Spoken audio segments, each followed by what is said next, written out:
Roman soldier was ordered to crucify Jesus on Friday. On Wednesday, Jesus healed his daughter. This is the story of the man who hammered the nails into the hands that saved his child. The soldier. His name was Marcus. Centurion. 10th Legion. 16 years in the Roman army. Stationed in Jerusalem for the last 4, the worst posting in the empire. Not because of danger. Because of the people. The Jews hated him. He understood why. He was the face of the boot on their neck. Every tax collected at sword point, every protest crushed, every young man dragged away in chains. Marcus was the uniform that did it. Not by choice. By orders. And Marcus followed orders. That was what soldiers did. That was what kept the world from chaos. He was not cruel. This distinction mattered to him, though he knew the people he policed wouldn't see it. He had served under cruel centurions, men who whipped for sport, who burned homes for amusement, who treated the conquered the way cats treat mice. Marcus was not that. He kept discipline. He maintained order. He used force when required and not a grain more. But he was Roman. And in Jerusalem, Roman meant enemy. He had a wife. Livia. She had followed him to this posting the way she had followed him to every posting, without complaint, without enthusiasm, with the steady endurance of a woman who had married the army as much as the man. She kept their quarters clean. She bartered in the markets with women who wouldn't meet her eyes. She learned enough Aramaic to buy bread and oil and nothing more. And they had a daughter, Lucia. 7 years old. Brown hair that curled in the humidity of the Judean lowlands. A gap between her front teeth that made her smile look like a small, perfect doorway. She laughed too loud. Marcus loved this about her. In a household of discipline and silence, Lucia laughed like someone who didn't know the world had rules. She was the only thing in Marcus's life that the army hadn't shaped. The only thing that was soft where everything else was iron. When he came home after a long patrol, dusty, exhausted, smelling of leather and horse, she would run to him. Full speed. Arms out. She would hit his legs like a small battering ram and wrap herself around his shin and look up at him and say, "Did you win today, Papa?" Every time. Did you win today? And every time, no matter what the day had held, no matter how many men he had arrested or how many stones had been thrown at his patrol, he would pick her up and say, "I always win when I come home to you." It was the only tender thing he said.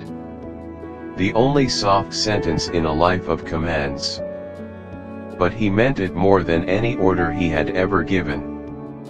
Lucia got sick on a Monday. It started with a fever.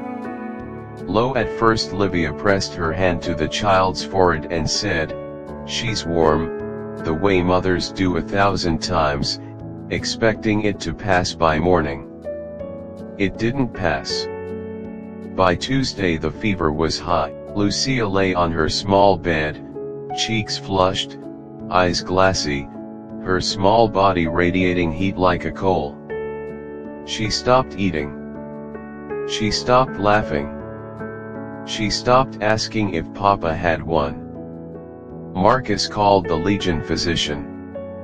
The man examined her, mixed herbs, applied a poultice. "A common fever. It will break by morning." It didn't break. By Wednesday morning, Lucia was worse. The fever had climbed beyond what Marcus's hand could measure. Her skin was so hot that touching her forehead felt like touching a stone left in the sun.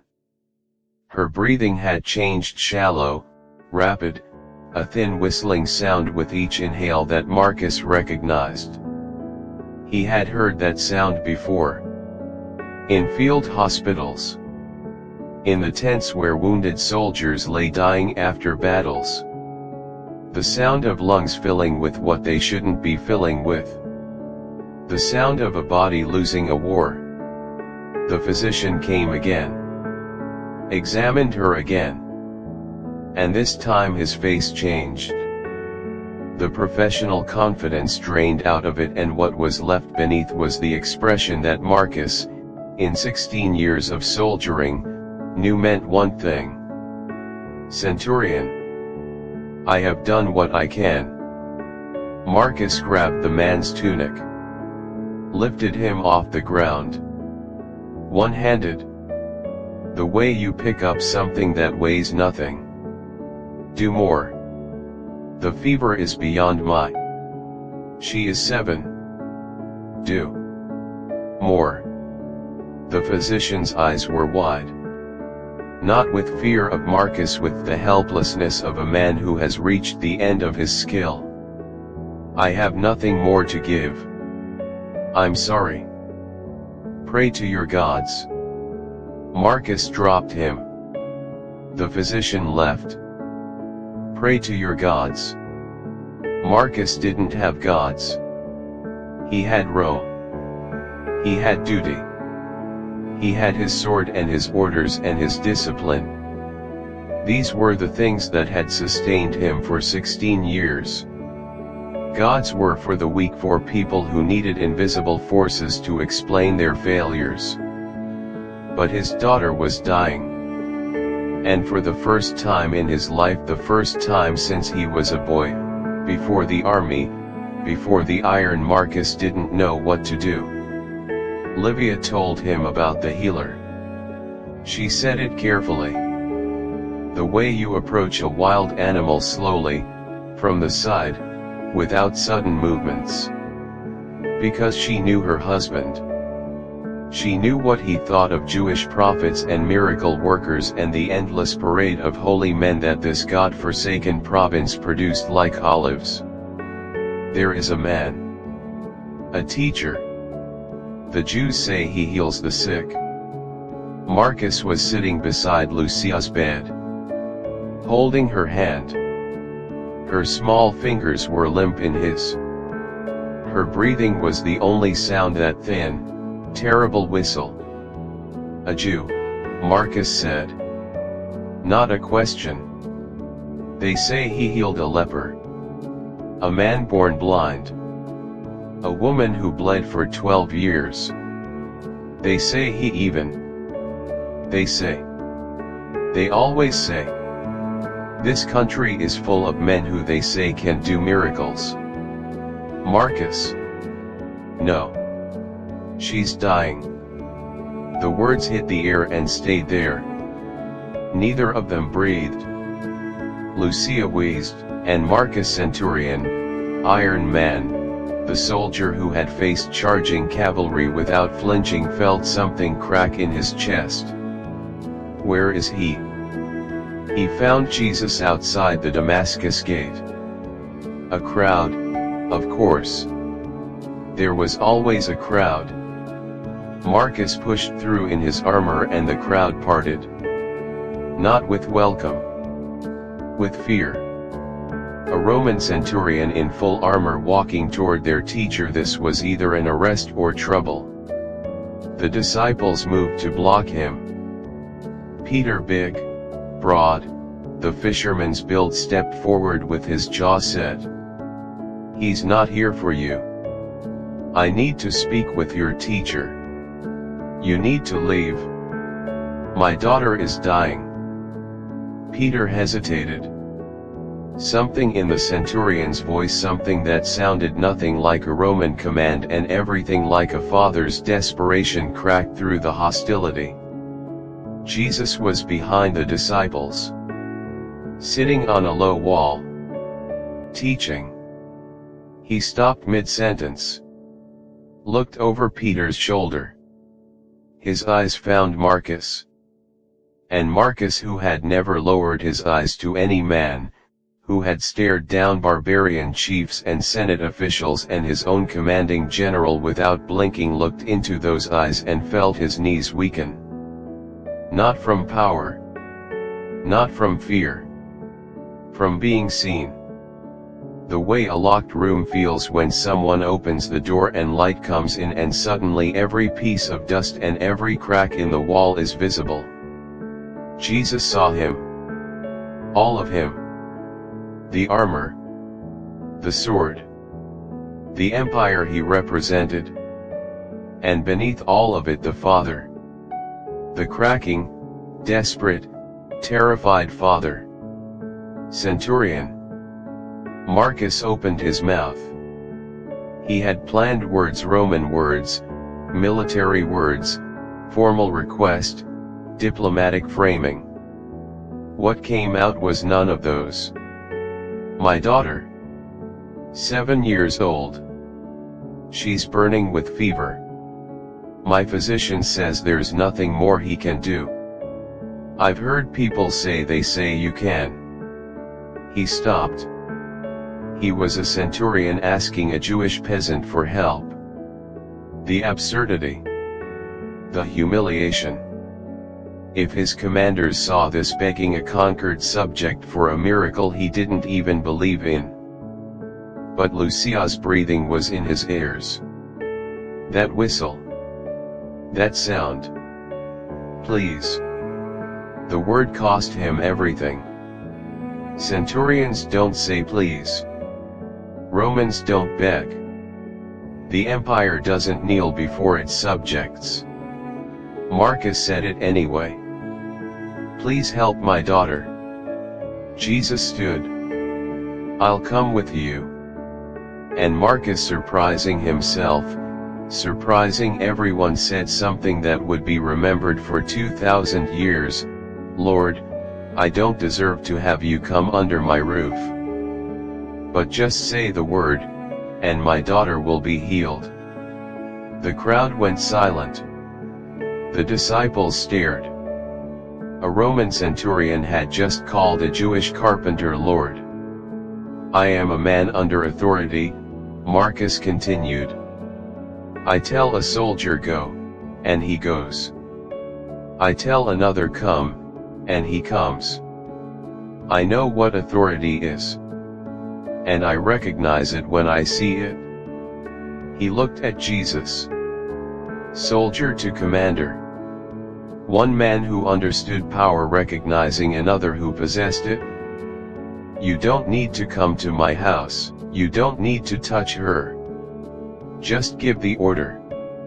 Whatever obeys you, sickness, fever, death, it will obey your word the way my soldiers obey mine. Jesus stared at him. And something happened on Jesus's face that Marcus didn't expect. Astonishment. The Son of God looked astonished. He turned to the crowd, his people, the Jews who had followed him for years, and said, I tell you the truth. I have not found such faith in all of Israel. In all of Israel. Not in the Pharisees who studied Torah their whole lives. Not in the priests who served in the temple. Not in the disciples who walked beside him daily. The greatest faith Jesus had encountered in all his ministry came from a Roman soldier. An occupier. An enemy. A man who didn't even worship the God of Israel. Because faith is not about how much you know. Faith is about recognizing authority when you see it. And Marcus, who had spent his life in a chain of command, recognized the highest authority he had ever encountered. Jesus turned back to him.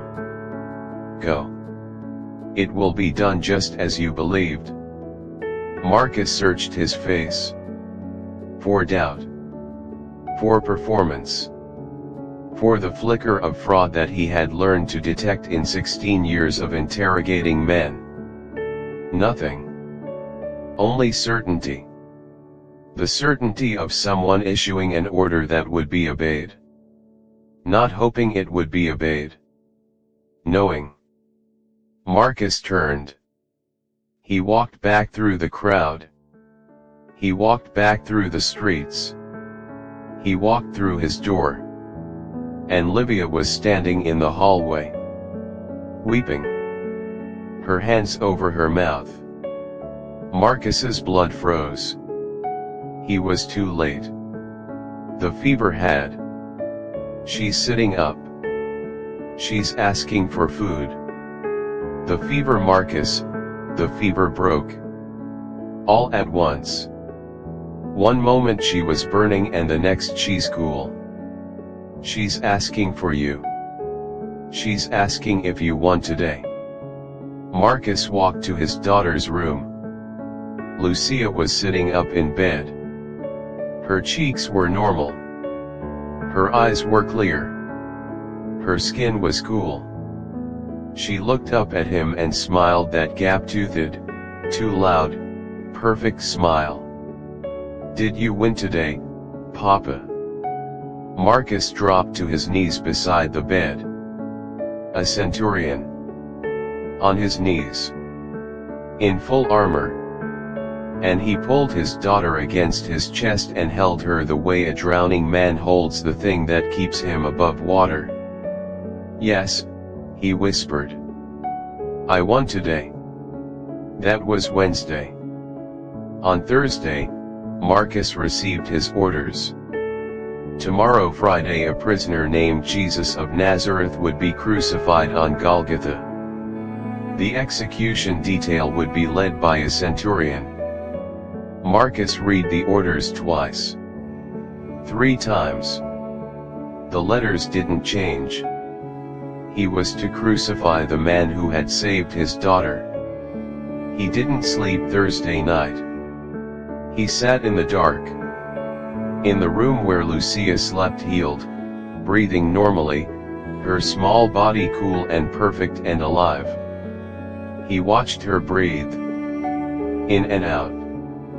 The easy rhythm of a healthy child. No whistle. No struggle. Just breath. 48 hours ago this bed had been a deathbed. 48 hours ago those lungs had been failing. 48 hours ago every breath had been a war. And a man, a Jewish carpenter, a teacher, a healer, had said 5 words from across a city and the war had ended. And tomorrow Marcus would nail that man to wood. He could refuse. The thought circled his mind like a predator. He could refuse the orders. He could claim illness. He could desert. In 16 years he had never disobeyed a direct order.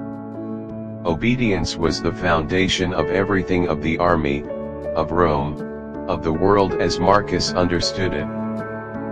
But this order required him to kill the man who had given his daughter back to him. To drive nails through the hands that had healed her without even touching her, without even being in the same room.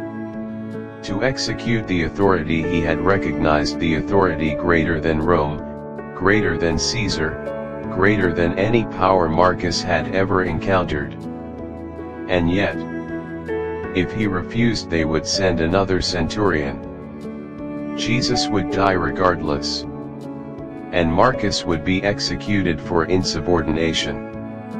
Lucia would grow up without a father. Livia would be a widow in a hostile land. Jesus would die either way.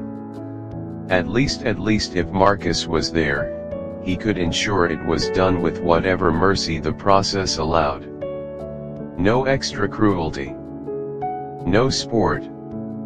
The centurion controlled the speed, the method, the small mercies, a drink of wine vinegar to dull the pain, the timing of the leg breaking that hastened death. If Marcus wasn't there, the next centurion might not care. The next centurion might be the kind who enjoyed it. Marcus sat in the dark and listened to his daughter breathe and made the worst decision of his life. Friday, 6 in the morning. The prisoner was brought to the courtyard. Marcus's soldiers received the crossbeam. The scourging had already been done. Marcus could see the damage. The man's back was destroyed. Skin hanging in strips. Blood, so much blood coating everything below his shoulders. Marcus looked at his face. The face was swollen. Purple. One eye nearly shut. Thorns had been pressed into his scalp, not a crown, a mockery of a crown, and blood ran in dark lines down his forehead, his cheeks, his beard. But the eyes. The one eye that was still open found Marcus. And in that eye, swollen, bloodshot, framed by torn skin, Marcus saw the same thing he had seen on Wednesday outside the Damascus gate. Recognition. Jesus recognized him. And the look in that eye was not what Marcus expected. Not anger. Not betrayal. Not you, the man I healed, you're the one they sent to kill me. Compassion. The man being led to his execution looked at his executioner with compassion. Marcus's hands began to shake. He tightened them into fists. He was a centurion. He had a job. He would do it. The procession began. The road to Golgotha was not long. But it was the longest walk of Marcus's life. Jesus fell 3 times. Each time, Marcus's soldiers kicked him or dragged him up. Marcus said nothing. He should have stopped them, the unnecessary cruelty, the sport, but his voice was locked in his throat. His body was on autopilot. His mind was in 2 places at once, here, walking to Golgotha, and in a room 48 hours ago where a dying girl's fever broke because this man said 5 words. They commandeered a bystander, a man from Cyrene, Simon, to carry the crossbeam. Jesus couldn't carry it anymore. His body was failing. The scourging had taken too much. Marcus watched Simon take the beam. And he thought, that should be me. I should be carrying that for him. He carried my daughter back from death and I can't even carry his wood. Golgotha. The skull place. A low hill outside the city walls. The ground was hard. The sky was hot. 3 crosses would be raised today. Marcus's hands. I need you to see his hands. The hands that had held his daughter when she was born, slippery, screaming, impossibly small. The hands that had caught her when she took her first steps and stumbled. The hands that had carried her to bed every night for 7 years, her head on his shoulder, her breath in his neck. The hands that had held hers 2 days ago while she was dying. These hands now held a hammer and a nail. Jesus was laid on the crossbeam. Arms stretched wide. Soldiers held his wrists in position. Marcus knelt beside him. The nail in one hand. The hammer in the other. And Jesus turned his head. That one open eye found Marcus again. And Jesus spoke. His voice was wrecked, dehydrated, exhausted, the voice of a body that had nothing left. Marcus. The centurion froze. You're not here by accident. You're here because you chose to be. And I know why. Marcus couldn't breathe. You chose to be here so it would be done with mercy. You chose your daughter's life over your own peace. And you will carry this day for the rest of your life. A tear fell from Marcus's eye onto the wood of the crossbeam. "I don't hold it against you. I came for this. This is why I was born. The hands you're about to nail, they healed your daughter because of this moment. Everything I've done was preparation for what happens on this cross." Jesus closed his eye. Opened it. "Lucia will live a long life. She will grow. She will have children. And one day she will ask you about today. Tell her the truth. Tell her that the man who healed her chose to die. And that the soldier who killed him did it with tears in his eyes and mercy in his hands." Marcus was shaking. His whole body. The hammer trembled. The nail trembled. "Do it," Jesus whispered. "It's all right. Do what you came to do." Marcus placed the nail against the wrist. He could feel the tendons beneath the iron point. The wrist that had never touched his daughter but had healed her from a mile away. He raised the hammer. And he brought it down. The sound iron on bone would live in Marcus's skull for the rest of his life. Jesus's body convulsed. A gasp, sharp, involuntary. Blood bloomed around the nail head, dark and immediate. Second strike. Third. The nail sank through. Into the wood. Marcus moved to the other wrist. The same process. The same sound. The same blood. His tears were falling onto Jesus's arm now, mixing with the blood, and he couldn't stop them, and he didn't try. The feet. One nail through both. The bones cracked. Jesus screamed a short, bitten off sound, the scream of a man trying not to scream. Marcus stood. His hands were covered in blood. The blood of the man who had saved his child. The cross was raised. 3 hours. For 3 hours Marcus stood at the base of that cross and watched the man die. He heard the 7 last words. He heard, "Father, forgive them, they don't know what they're doing." And he knew with absolute certainty that Jesus was talking about him. Forgiving him. The man with the hammer. The man whose hands were still red. He heard, "It is finished." He saw the head drop. And then the sky went dark. At noon. The sun disappeared. The earth shook. Rocks split. The ground trembled beneath Marcus's feet, and Marcus had stood through earthquakes before, but this was different. This wasn't geology. This was the world reacting to something. And Marcus, centurion, Roman, pagan, the man who had driven the nails, opened his mouth. And the words that came out were not Roman words. Not military words. Not words he had planned or prepared or believed he was capable of saying. Surely this man was the Son of God. The soldiers around him stared.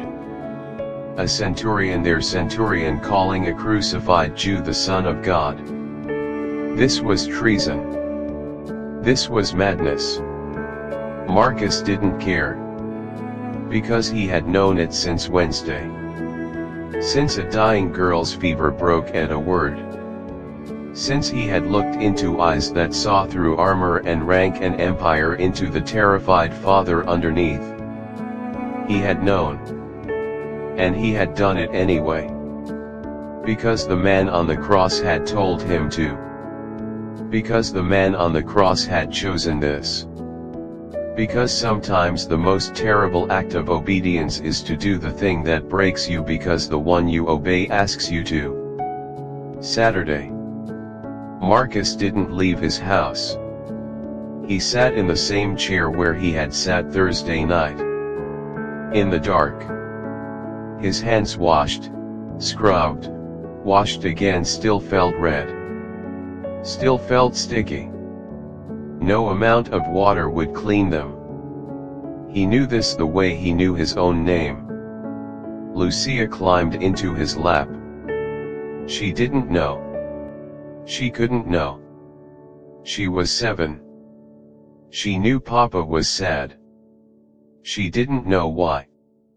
She held his face in her small hands. The way children do, clumsy, both palms pressed flat against his cheeks, squishing his face slightly. "Did you win today, Papa?" Marcus looked at his daughter. Alive. Breathing. Healthy. Gap-toothed smile. Hands on his face, warm, small, alive. "No," he said. "I didn't win today." It was the first time he had ever said that to her. She frowned. Thinking hard. Then, "That's okay, Papa. You'll win tomorrow." Tomorrow. Sunday. Marcus didn't know what Sunday would bring. He didn't know about the empty tomb. He didn't know about the stone rolled away. He didn't know that the man he had nailed to wood would walk out of a cave and death would be finished. He just held his daughter and waited for a tomorrow he couldn't imagine. Sunday morning. Marcus heard the rumors before noon. The tomb was empty. The body was gone. Guards were claiming an earthquake, an angel, a blinding light. The Sanhedrin was paying them to say the disciples stole the body. Marcus knew soldiers. He knew what makes a guard abandon his post. Not a few frightened fishermen. Something else. Something that terrified trained Roman soldiers so badly they ran. And by evening the stories. He's alive. People have seen him. He walked through a locked door. He ate fish with his disciples. He's alive. Marcus stood in his quarters. His hands, those hands tingling. The hands that had held the nails. The hands that had driven them through. If he was alive. If the man Marcus had crucified was alive. Then the nails didn't hold. The wood didn't hold. The death didn't hold. The most permanent thing Rome could do, execution by crucifixion, the ultimate display of imperial power, didn't hold. And if death didn't hold him, then what Marcus had done on Friday wasn't murder. It was permission. Jesus had said it. "I came for this." He had walked to that cross the way a soldier walks into a battle he knows he must fight. Not dragged. Not forced. Choosing. And he had asked Marcus, asked the man with the hammer, to help him do it. Do it. It's all right. It's all right. The man forgave the nail before it was driven. Forgave the hammer before it fell. Forgave the soldier before the soldier knew he needed forgiving. And now he was alive. And the forgiveness wasn't just words anymore. It was proven. Sealed. Completed. Because you can't forgive from a grave, but you can forgive from a resurrection. Marcus never publicly professed faith. Not in the way the disciples did. He didn't leave the army. He didn't preach in the streets. He was a Roman centurion in an empire that would burn Christians alive within a generation. But he changed. His soldiers noticed first. The centurion was different. Softer, though they wouldn't use that word to his face. He stopped a flogging that he would have previously allowed. He gave water to a prisoner that regulations said should go thirsty.